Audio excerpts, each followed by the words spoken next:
le troisième film qui m'est resté accroché, et puis dont tout le monde parle, c'était Un coup de gueule, qui est devenu Ironou. C'est un coup de gueule. Un coup de gueule, parce que d'abord, j'avais écrit c'était d'abord une nouvelle. Et puis, bon, après, c'est devenu, on en a fait un scénario. Une nouvelle qu'avait aimé notamment tonton Adandé Alexandre. Okay, Alexandre. Parce que c'est lui qui l'a corrigé. Donc, il avait aimé cette histoire-là. Et puis, bon, à un moment donné, je dis, bon, il faut en faire un film. On s'est lancé dans le combat de faire ce film-là. Et ça a pris. Ça a pris, donc ça donne ce que Ironou a donné. Et Ironou est devenu le film par lequel aujourd'hui on me connaît. Mais ce n'est pas le film dont je suis le plus proche. Du point de vue de l'investissement, de l'investissement moral, de l'investissement spirituel. Mais c'est un film qui a reflété une époque, qui a reflété une génération. Voilà, donc voilà les trois films importants qui vous ont marqué. Le reste, c'est des documentaires faits à gauche, à droite, ici. Il y en a eu beaucoup, une centaine. Des personnalités telles que le président togolais. Oui. Bon, il y a eu plein de films comme ça, hein, mais oui, bon, on va pas... Oui, le film du Togo est une histoire. Et puis ça aussi, c'est l'histoire de nos vies. C'est-à-dire que aujourd'hui, quand je prends du recul, je me dis, le Seigneur vous amène sur des pistes que vous ne pouvez pas échapper. Oui, vous ne pouvez pas, il faut aller. Si ceux qui ont connu mon histoire de militant anti-impérialiste, de militant, disent que j'ai fait un film sur Yadima, ils disent comment ça, il y a un problème. Et puis je rentre dans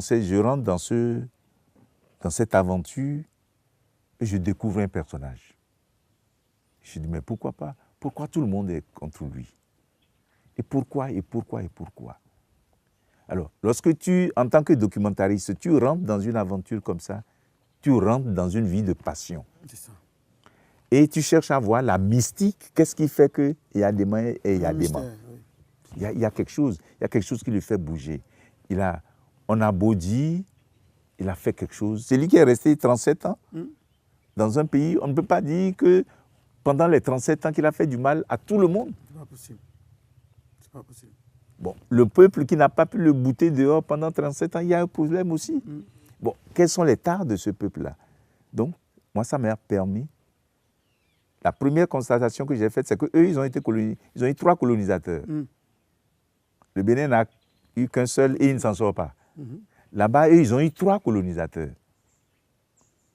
Je regarde ta camérawoman, eux, ils en ont eu 2. Les Allemands et les Français. Les Camerounais ne s'en sortent pas. Les Béninois, ils ont eu 1, ils ne s'en sortent pas. Les Togolais, ils ont eu 3. Donc, chaque puissance tise la ficelle et crée des dissensions et crée des idéologies. Donc, je rentre dans cette aventure-là. Et je crois que je suis sorti heureux parce que j'ai vu un personnage. Comment on peut... Et j'ai vu comment on jette la pierre à un chef.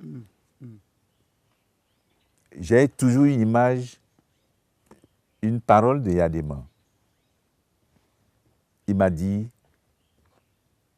c'est pas facile d'être chef en Afrique. Et puis, la manière dont il me le dit, c'est péremptoire. Il dit, c'est pas facile d'être chef. C'est non négociable. Oui, il dit, c'est pas facile d'être chef en Afrique. Parce que ceux que vous dirigez ne comprennent même pas ce que vous souffrez. C'est vrai. Ils ne comprennent même pas les contraintes nationales, les contraintes internationales, l'environnement dans lequel ils ne savent pas. Donc tu vas être attaqué tous les jours. Et l'image qui me revient pendant qu'on tournait, et quand tu parles avec le Premier ministre Kofigo, il me dit, quand tu vas voir, il dit, quand il va en conciliabule avec le chef de l'État, à l'époque, le chef de l'État dit, ils ont encore dit quoi, les embrouillés là? Tu parles des intellectuels. Dit, tous les matins, chaque fois qu'ils s'en vont, ils ont encore dit quoi, les embrouillés? Parce qu'ils considèrent les intellectuels comme des gens embrouillés. Est-ce que ce n'est pas vrai un peu? C'est tout à fait vrai. Moi, je dis même c'est même pas, c'est des perdus. C'est des gens, non intellectuellement, des intellectuels aujourd'hui, c'est des... Moi, je me considère comme un artiste. Oui, c'est-à-dire que j'ai la liberté de dire ce que je pense. Mais les intellectuels africains ne disent pas ce qu'ils pensent, ce qu'ils sentent et ce qu'ils savent. L'autre disait que les intellectuels étaient tarés. Oui, et il n'a pas tort non plus.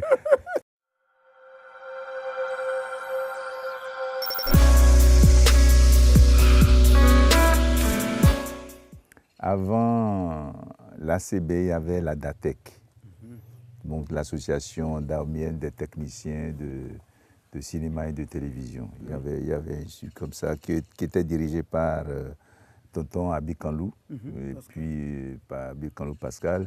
Il y a eu des problèmes, toujours entre eux.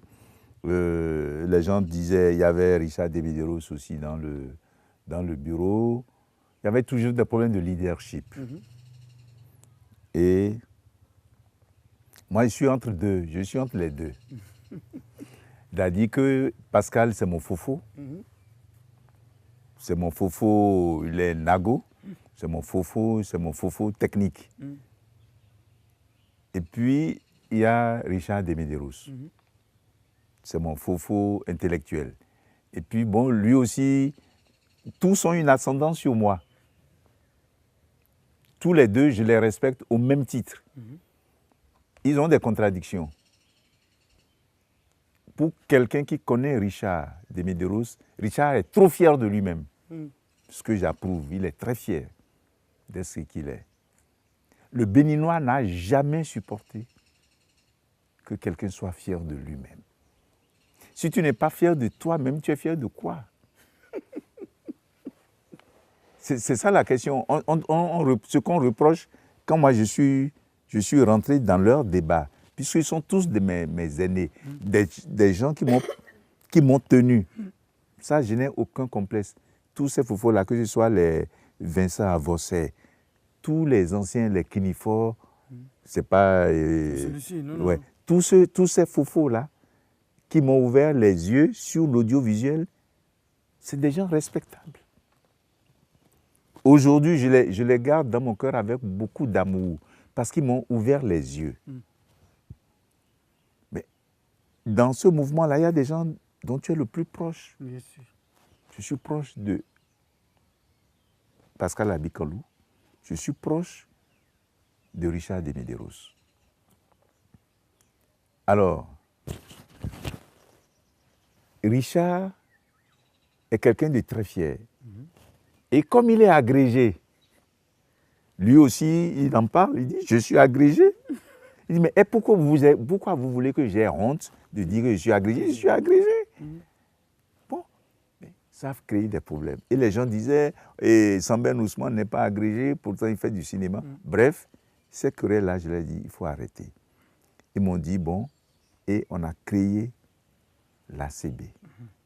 Donc j'ai été le premier président, je ne sais plus combien de temps ça a duré. Mais ce que les gens oublient aussi, lorsque vous créez une association, vous êtes ensemble, c'est une dynamique. Et c'est valable pour mon association ici à Ilema. Quand on a fait les 10 ans de notre association,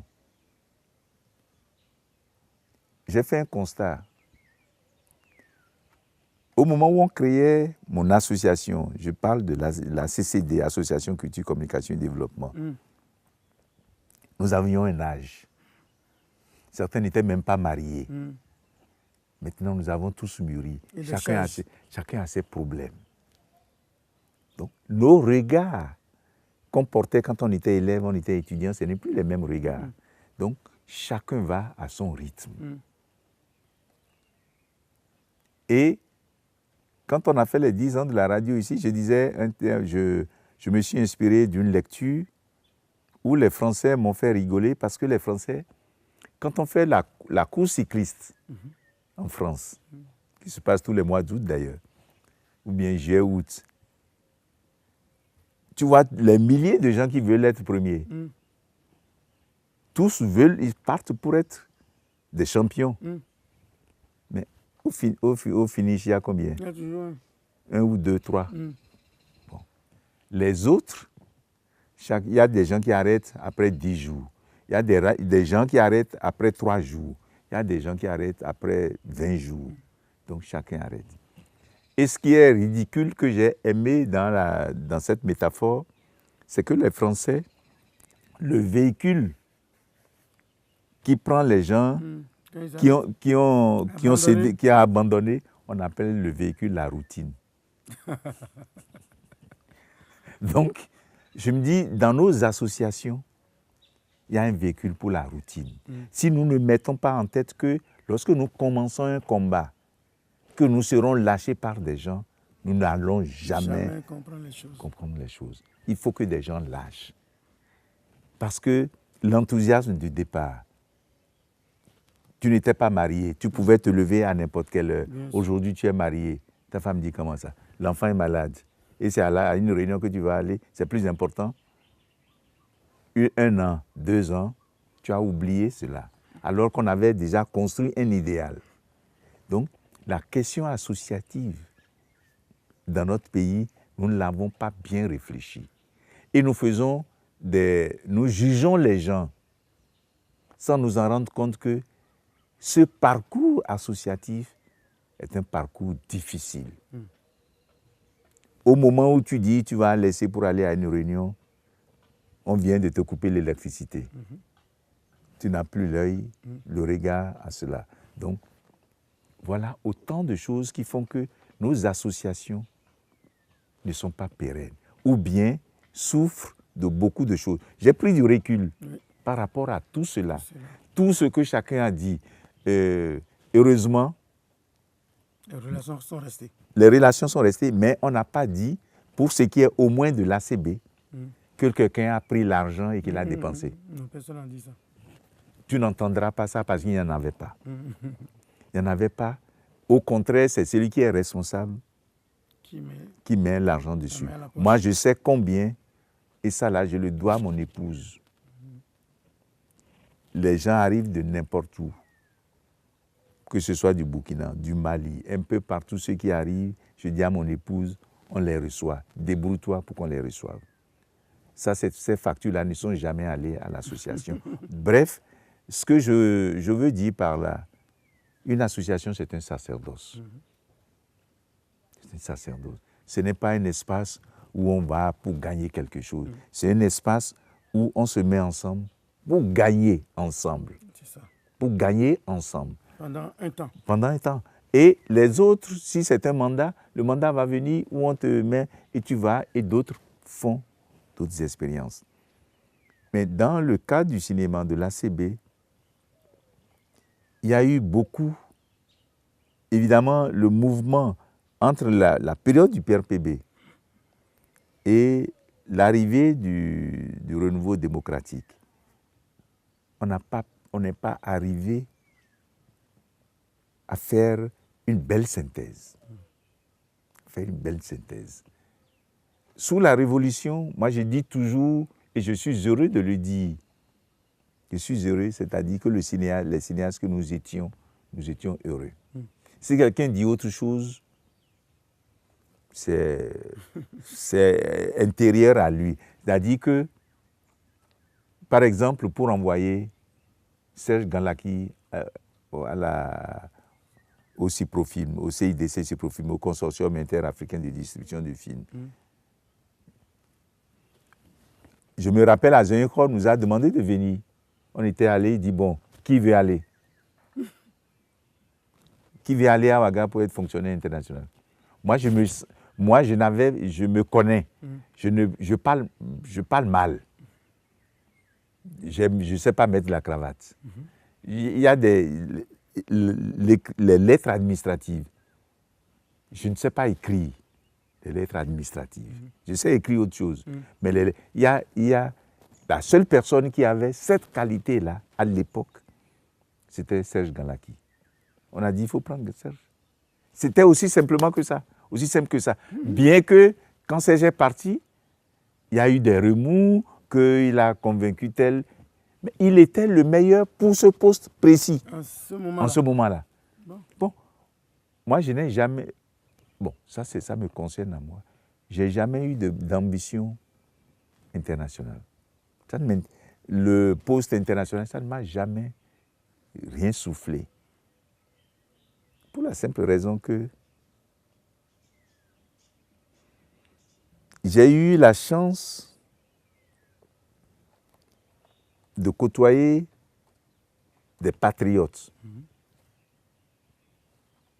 Je suis un porte-voix aujourd'hui d'Ignace Sadio. Il y avait à l'époque le Cameroun qui voulait lancer sa télévision. Donc il y avait des possibilités pour que ceux qui ont fait documentaire soient recrutés au Cameroun comme oui, et qui préparent des mises en boîte. Et puis j'en ai parlé, je me rappelle le jour où on battait le Cameroun. Il y avait la Coupe du Monde. C'était en 81, je crois, en juillet 81, il y avait la Coupe du Monde. Donc on battait ce jour-là, on battait le Cameroun. Et je disais à Ignace Sadio, en 81, il a dit, bon, il y a un poste comme ça, je veux faire des documents. Il me dit, est-ce que tu es normal? Tu sais combien de prières les gens ont faites quand tu as dit que tu vas faire le cinéma pour que tu sois un cinéaste. Et aujourd'hui, parce qu'il y a de l'argent là-bas, tu vas abandonner le pays. On a prié pour toi. Tu as eu la bourse. Tu as été formé. Et pour nourrir ta famille et tout ça, là, tu vas abandonner le pays pour aller chercher l'argent au Cameroun. Même si on te signe le dossier, moi, je te retournerai au Bénin. Cela veut dire quoi? Cela veut dire que nos ambitions, il faut savoir les contenir. Et lorsque tu me parles de l'association de l'ACB, aujourd'hui, je garde un très bon souvenir de l'ACB. Parce que pendant ce temps, il y avait une certaine ouverture. Nous n'étions pas nombreux, c'était la chance. Donc on ne pouvait oublier personne. Nous étions combien? Est-ce qu'on faisait, on ne faisait même pas 15. Quand je mets tous les techniciens. Bien sûr, bien sûr. On ne faisait pas 15. Donc, on n'avait même pas besoin de faire un message. Tu vas à l'URTB, tu vas à la télé, tu vas à la cafette. Tu vois tout le monde. Tu vois tout le monde. Tu dis, ah, on a réunion aujourd'hui. Et Oujo, et Dancy, et Dita, on se réunit et tout le monde est là. Donc, lorsque les gens font les jugements aujourd'hui, ils ne considèrent pas l'époque. Ils ne considèrent pas l'époque. On voit les choses avec l'œil d'aujourd'hui. Donc, moi je dis, moi j'ai aucune frustration. Nous avons eu nos contradictions. Non, oui, ça ne manque pas. Nous avons eu nos contradictions. Il faut interroger deux personnes un jour. Il y a des débats sur lesquels je ne me suis jamais entendu avec mon aîné, parce que c'est mon aîné, Jacques Bianzin. On ne s'est jamais entendu sur un certain nombre de choses. Il essaie, c'est grâce à l'ACB, à l'association des cinéastes du Bénin, qu'il est monté à la... Mais il fait comme si l'ACB n'existait pas. À la FEPACI, il faisait comme si nous, on n'a pas existé. Donc, pour le renouvellement de son mandat, ils sont encore vivants, Sani Rock et... Comment il s'appelle? Akala était là. Il y a le directeur, le DP de Expression, Nouvelle Expression, et Philippe Ado. On s'était retrouvés en 89 au FESPACO. Jacques ne savait pas que nous, on s'était déjà réunis pour le reproposer. Il rasait les murs. On lui a dit non. Nos contradictions, c'est à Cotonou. Nos contradictions, c'est à Cotonou. Il y avait Ado, Akala, Sani Rock et moi. Il nous a dit, je ne pensais pas que vous me portiez. J'ai dit non. Nos contradictions, tu ne gères pas bien ceci, tu ne nous fais pas le compte rendu de ceci. C'est à Cotonou, nous allons dire ça. Mais nous n'allons pas dire ça à Ouaga. Là-bas, tu ne nous as pas déçus. Même si à Cotonou, tu ne nous fais pas le point de manière régulière, mais à l'international, tu ne nous as pas déçus. Au nom de quoi nous allons dire que tu n'espères plus. Donc, c'est te dire avec quel esprit nous avions fonctionné. Et ce qui nous permet, ça, tu me ramènes sur une piste que les gens ne savaient pas quand on disait qu'on était plus unis. Le PRPB avait réussi quelque chose au niveau de l'organisation administrative.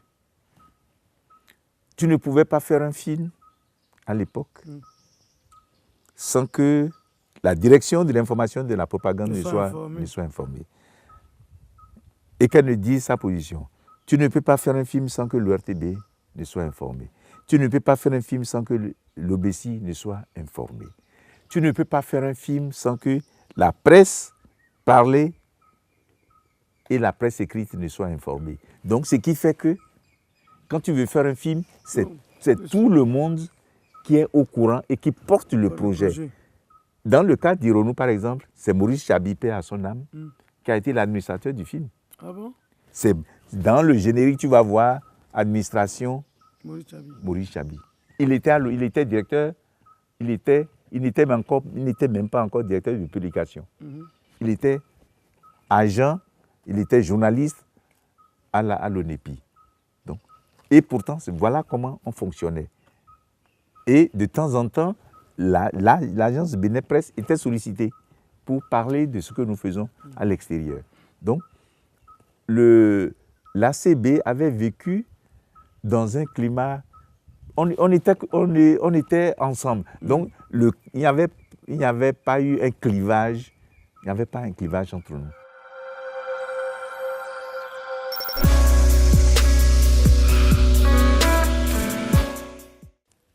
Moi, j'ai fait une école de cinéma où j'étais avec des gens d'horizons divers.